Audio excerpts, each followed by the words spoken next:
कोल्हापूरमध्ये आम आदमी पार्टी आक्रमक आहे। इथेनॉल मिश्रित पेट्रोलच्या विरोधात संताप आहे। दुचाकीची अंत्ययात्रा काढत निषेध आहे।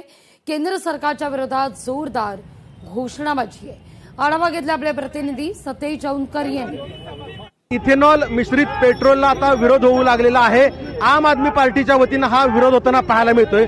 कोल्हापुरात बसंत बहार टॉकीज परिसरातून ही अंत्ययात्रा जी आहे विशेषतः प्रतिकात्मक अंत्ययात्रा दुचाकीची काढण्यात आलेली आहे। आम आदमीच्या पार्टीच्या वतीने ही अंत्ययात्रा काढण्यात आलेली आहे।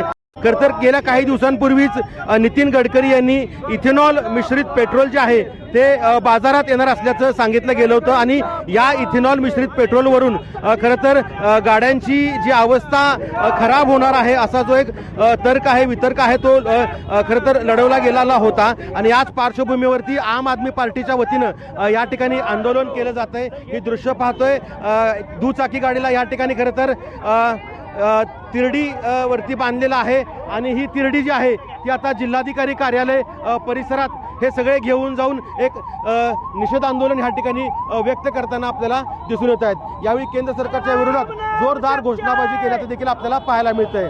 सतेज औंधकर, लोकशाही मराठी, कोल्हापूर।